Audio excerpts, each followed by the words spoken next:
Sorry, I'm supposed to not give spoilers. That's not really... How do you give spoilers for a drama? Because, like, drama, nothing happens. Spoiler alert, nothing happens. Anyway.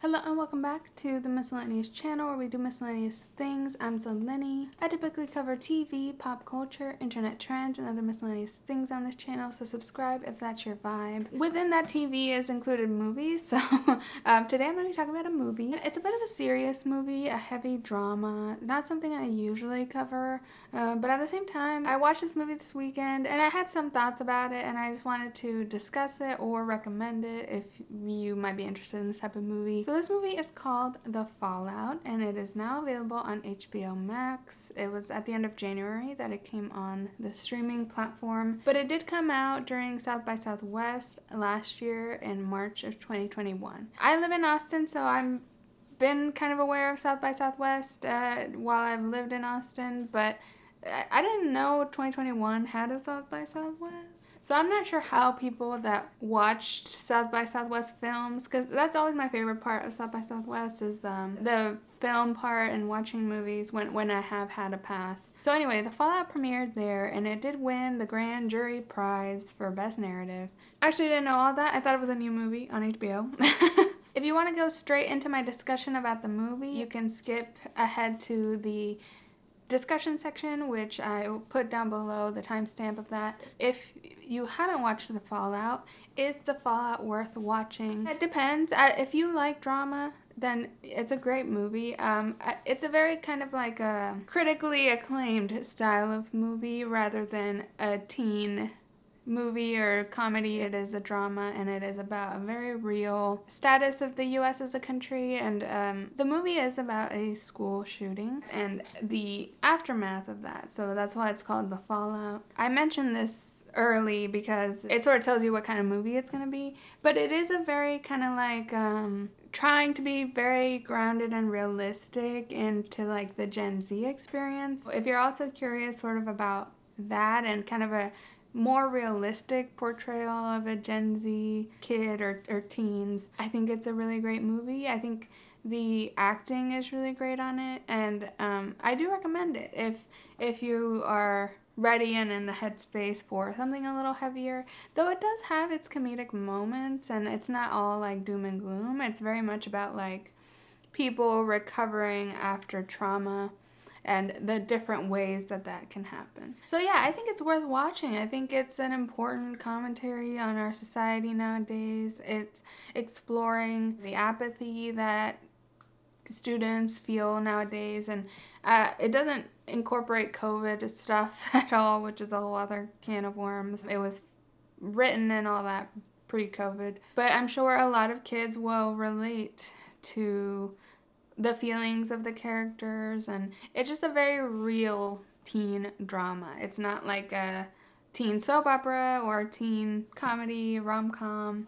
I know usually I'm covering like very cheesy and silly teen movies. I mean, but this is still a teen movie. It's a drama, but it's about teens. For it being an HBO movie, it wasn't so graphic as well. So if you're thinking about like, oh, I might like this, but I'm worried about violence or I'm worried about nudity or whatever else like is on Euphoria, I think it sticks very age appropriate as well as not being graphic at all about the violence. I only had to close my eyes when there was vomit a couple of times because I am scared of that. But otherwise there was no graphic violence. It's very interesting because we don't see a lot of like the actual event. It's all about, like the title of the movie suggests, the fallout after the incident. And no graphic sex either, which I appreciate. I really appreciate a critically acclaimed teen show or thing, teen movie, to just not have graphic sex portrayed between the teens, even though I know like 99% of the time the actors are all over age or not of age. 18. I'm a prude, I've said it a lot in videos, but I appreciated how age appropriate this movie stayed while still having edgy stuff for teens to do. Like they do experiment a little bit with drugs. It just felt more realistic that characters are more awkward rather than more like super cool and super into drugs and having sex every weekend. You know, it's like these kids are more normal and more realistic seeming. Sorry, I'm keeping it vague because I'm trying not to give spoilers or anything, but let's move on to talk about the fallout. It is a directorial debut of Megan Park, a female director, which is awesome, exciting. I didn't recognize her name at first until I clicked on it and I was gagged. I did assume when I saw like on Wikipedia, this is the directorial debut of Megan Park. I was like, this must mean Megan Park is important or someone we know. Then I look at who Megan Park is and I'm like, oh my god, this is the last person I would have expected, but this is exciting. So Megan Park played the role of Grace Bowen in Secret Life of the American Teenager. She was the blonde girl on that show that had some of the most ridiculous lines in television history, I think. This show, if you don't know, this was a very melodramatic soap opera style show about teens and getting pregnant, and they were always having sex, and this girl played like a Christian purity ring type girl. She had some of the most ridiculous moments because she kept thinking that like every time she had sex or did any kind of sexual act, she was like making bad things happen because she did. There was one time where they're in a car and it's like, my dad could be dead all because of oral sex gone bad. There's one where it's like, Dad died a horrible death because I had incredible sex. I had sex and now Dad is dead. And he had a horrible death because I had incredible sex. It's just the way life works. It's wild. And I can't believe it's her. Like, this actress became now a writer and a director. She actually wrote The Fallout as well. This is a really strong debut for her filmmaking. For her first feature, critically acclaimed, winning prizes, and having a really amazing cast of teens and otherwise. And it makes a lot of sense because guess who plays the main character's therapist in the show? Shailene Woodley, which we are connecting the dots here. The Shailene Woodley and Grace Bowen acted together on The Secret Life of the American Teenager, which Shailene Woodley's been in some mess lately. She's agreeing to disagree with her boyfriend, so I'm not particularly a fan of Shailene Woodley, but she did a good job in the movie. So the lead role of this movie is actually played by Jenna Ortega, who is someone that was a bit of a mystery to me because for some reason Gen Z is obsessed with Jenna Ortega, and I was gonna make this whole video about why Gen Z loves Jenna Ortega, and then I couldn't figure it out. I mean, she is a child actor, so she's been in a lot of stuff, and she was the lead of Stuck in the Middle, which, I don't know if she was the lead actually. She was in a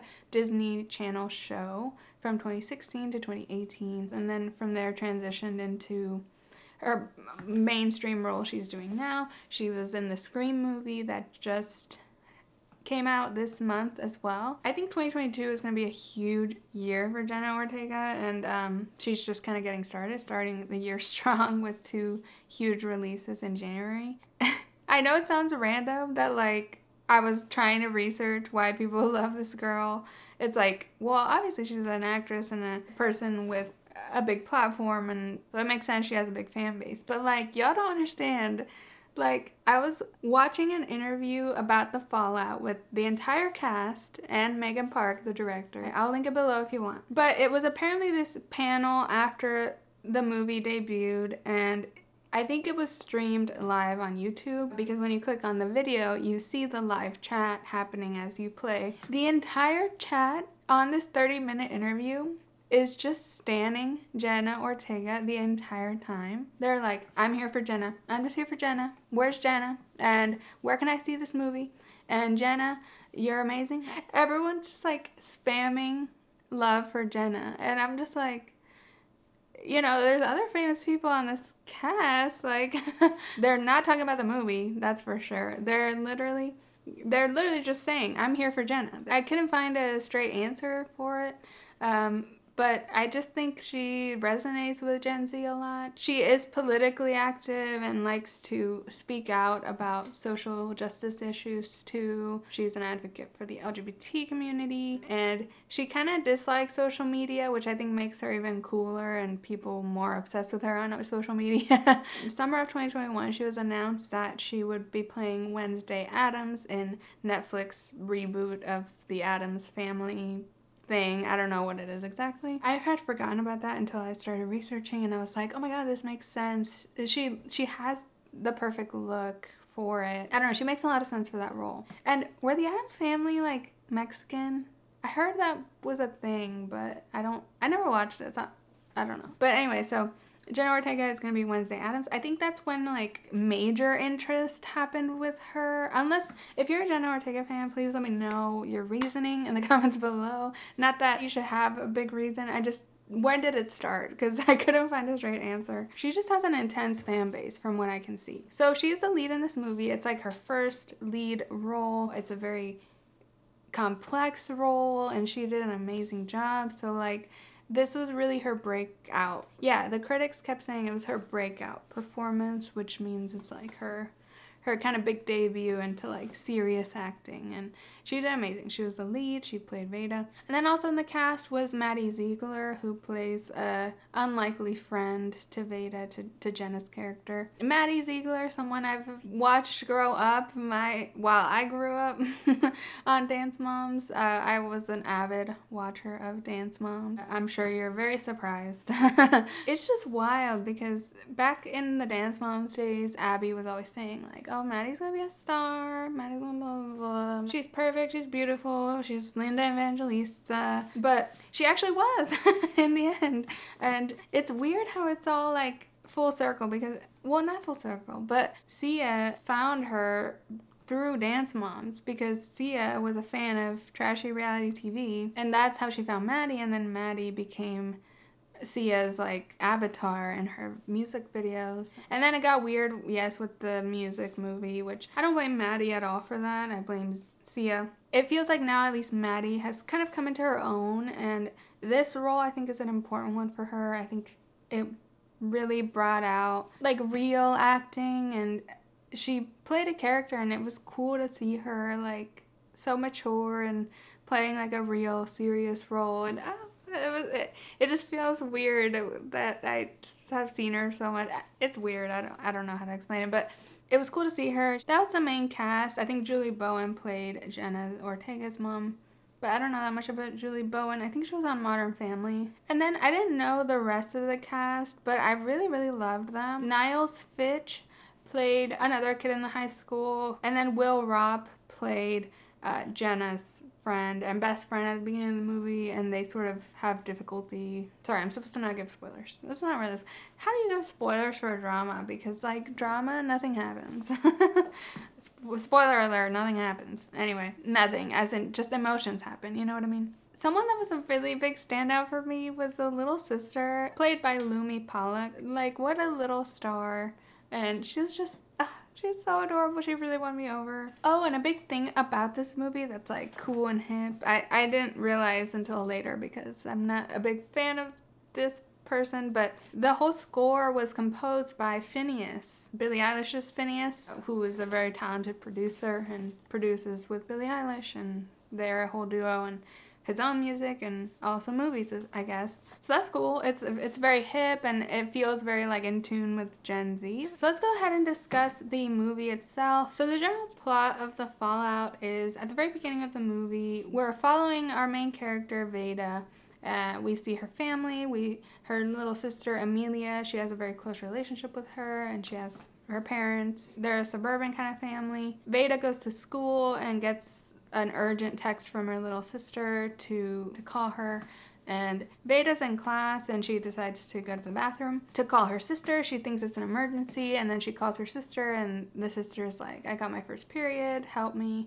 And Veda's like annoyed because she thought something really bad had happened to her, but it's just her period and she knows kind of what to do. But it's kind of a sweet moment of the little sister reaching out to her big sister to help. After she has that call, Veda goes into the bathroom to actually go to the bathroom. There she says hi kind of to Mia, who is played by Maddie. Mia is just applying makeup because it's picture day. And then that's where we hear the sounds of a school shooting happen. Veda and Mia run into a stall for cover. Presumably they've been taught in drills. They hear the sounds. It feels like a long time. Like, it's a very, very tense scene, the most heavy and tense of the whole thing. You can feel the fear in them as they're worried for their lives. Quentin comes into the bathroom and they think they're done for because it's still, the sounds are still going on. He eventually says, "I'm not the shooter," and joins them in the stall. They all hide there and he's covered in blood, and he says like his brother, and we don't really know, but we assume his brother is the victim. And the rest of the movie takes place after this traumatic event and just how the different characters deal with it and how they have kind of trauma bonded in this moment as well, and finding comfort in each other and friendship with each other. Also, something I didn't mention is they showed Veda and her best friend Nick at the beginning and how they were very close, but throughout the movie they start to drift apart because Nick decides to cope with this trauma by going the activism route and providing like a lot of interviews to press and trying to rally for gun control. So in the aftermath, Veda is having a really tough time, but also pretending she's not to her parents. She's very like, "I'm fine, I'm just kind of numb," or whatever. She has a lot of apathy, which I think that's kind of part of the Gen Z thing they're trying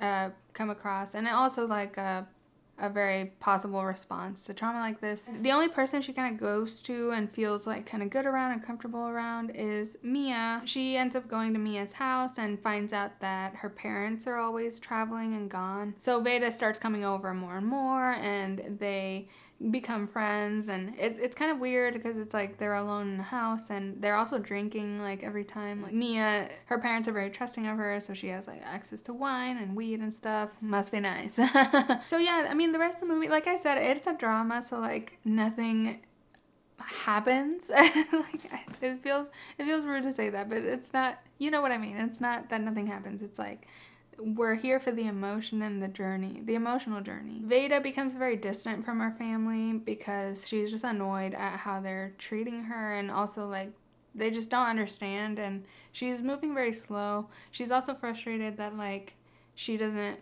want to do the activism, or she doesn't have that kind of energy for the activism part, and because of that drifts apart from Nick, her best friend. Also, like the whole drinking and drugs thing, Veda wasn't like that before, so it's like kind of her first time experimenting. There's one point, I think this is kind of a low point-ish of the movie, when Veda decides to take ecstasy because she stumbles upon the drug dealer at school and is like, "Hey, you got ecstasy?" And she decides to take it in the middle of the day, and she starts like tripping out in class. A pen explodes in her mouth and tries to go to the bathroom and texts Nick to help her, and Nick is actually the one to get her home and get her out of that and cover for her too. And it was just really nice to see Nick helping her out, but it was sad that she like didn't recognize it for what it was at the time, but that's part of the journey. She also has to like attend therapy and say how she feels, and she really struggles with saying how she feels, and it's kind of like joking around with the therapist a lot, trying to do that. I feel like the therapy scenes were the most like Gen Z-ish, and there is comedic relief in this movie. It's something I liked about it. I think those therapy sessions were kind of there, but we also see like the cracks in the armor of her saying she's fine, but you can see in her eyes like maybe she's not as fine, or she keeps saying she's like chill or she's low-key, and it's like, girl, I don't know. After the ecstasy thing, I think that was a turning point of the movie. I don't remember if it was like literally a turning point. Veda goes to Mia's house again, and they end up drinking a lot and kissing and having intercourse, but we don't see it, which is nice, but it's implied, you know. After this, her and Nick finally have a big blowout about how they've drifted apart and how Veda is coping very differently from Nick. After this, Veda goes to Quentin and hangs out with him a little bit, gets his take, asks him about his brother. It's a very tender, vulnerable moment, and then she tries to kiss him, and then he's like, wait, I'm not ready for this, and she's like, oh yeah, shit, which I was like, girl, why are you kissing everybody nowadays? I was kind of confused why Veda made that move, but who knows? Trauma, coping, grief. Eventually, what snaps Veda out of her funk, she struggles a lot with going back to school, and it's because she's going back to school, I think, that she starts, like, the drug stuff. She only does the ecstasy the one time, though. But what snaps Veda out of it is that she talks to her little sister at one point, and the little sister's like, oh, I'm sorry that my call got you almost killed by the shooter because you were in the hallway. The little sister's like, is that why you've been mad at me? Because I called you and put you in danger. And Veda's like, what? I'm not mad at you. I'm just like, you know, dealing with everything. The little sister had read her distance as like being mad at her. But it was just such a perfect depiction of like child innocence, of like how the little girl thought it was her fault that Veda was upset. After that, Veda kind of like realizes things, starts opening up to her mom, and she reconciles with Mia, and they just agree to be friends. It's not like they were romantic, which I was like, they should have just been romantic. That would have been cute, but anyway. And she doesn't really reconcile with Nick. We don't see that. We're not sure if it's gonna happen. But then at the very end, it ends on a sad note and a very real note. Mia's finally going back to dance after a long hiatus, which I forgot to mention, Mia is a dancer, which is cool because Maddie's a dancer. It made sense. And apparently the character was a dancer before Maddie was even on the project, so it just kind of fit well. But at the very end, Veda's waiting outside for Mia, and she gets a notification about a different school shooting that has happened in Ohio or something. On Wikipedia, it says she has a panic attack. I don't know if that was super clear. I mean, yeah, that makes sense now that I think about it, but she just... You can just tell she's triggered in a very dramatic way. So it just shows the cyclical nature of these shootings and how her life was ruined just by being like in the situation. I mean, obviously, yeah. Like, she wasn't someone that even lost somebody, or I think at the beginning we find out she didn't know anyone that passed, which just goes to show, I mean, being in a life-threatening situation is like, it's a major trauma, you know, and she has PTSD kind of throughout when she hears like a loud noise. It's just very real, and it was a really sad ending of like how it just keeps going. You just see this news every few months, every few weeks, and it's just so tragic every time. And it's like all of these young people's lives, or even older, I mean teachers and adults that are there too, all of these people's lives literally altered forever because of senseless violence. It's a really, really tragic. It was a very poignant ending. A very impactful ending, I should say. So let's talk about some critiques, I guess. I mean, I don't think I have anything for this section. Usually here is where I talk about the things I liked least about the movie. I think in general I struggle with dramas a little bit because they are heavy.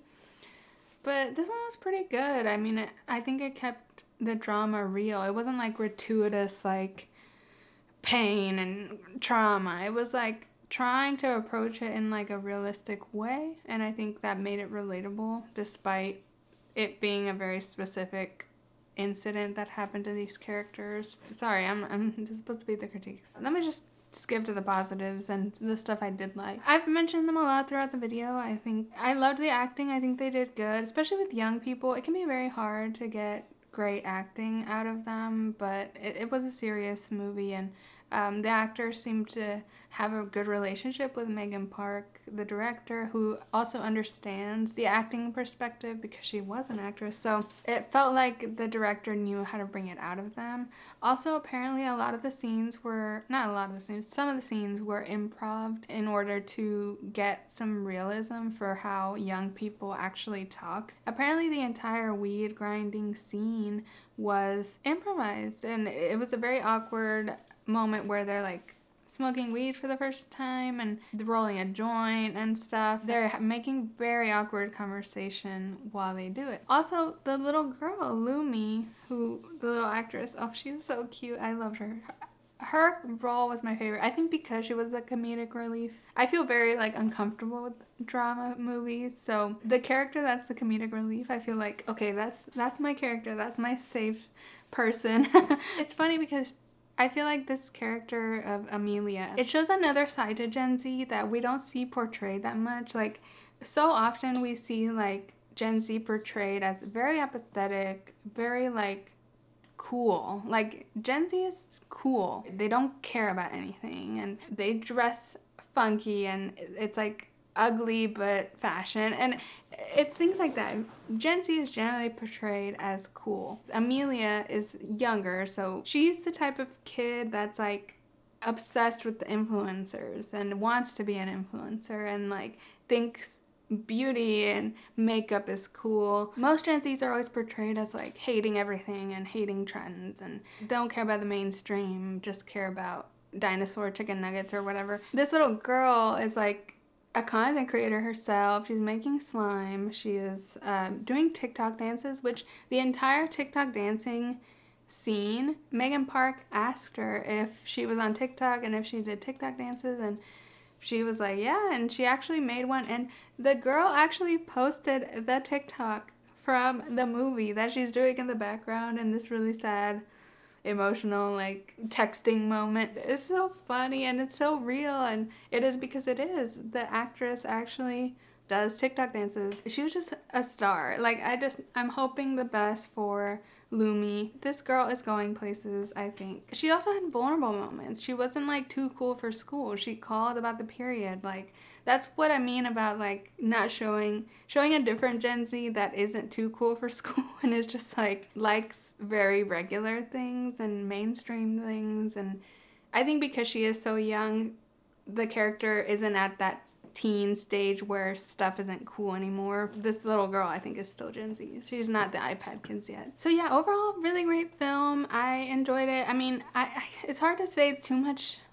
What can I say about a drama? I've talked a long time anyway. I always say, oh, I don't have much to say, and then I record for an hour and I'm like, oh, maybe I did have something to say. I also loved the other supporting roles. I loved Nick's character. I think he played it so well, and it's such a real, like, we recognize people like David Hogg and Emma Gonzalez from, I think they're both from the Parkland school, who did take on these activist role, which it's just so much to ask for these teens to do. Like, they don't need to be doing all this activism. I mean, I understand why they want to, and that's their way of coping, but it's a lot, and I feel like, oh my god, they're working so hard for like such a shitty issue in this country. Really well done. I think it tackled the subject matter delicately while still maintaining some comedy and just some realism of, like, you know, they're not just crying the whole movie. It's very like subtle emotions. Let me know what you thought of the fallout in the comments below. I would love to hear about it. I know it's a more serious one for me, but also it was teen, and it had some, it was a directorial debut, and there's just a lot to it that I wanted to just discuss. Please like this video and subscribe to my channel if you enjoyed. I put out new videos twice a week about TV, pop culture, internet trends, and other miscellaneous things. And you can follow me at Miscellaneous on Instagram or Twitter to find out about new videos, or just turn on the bell notification here on YouTube. Thanks so much for watching, and I'll catch you in the next one. Bye!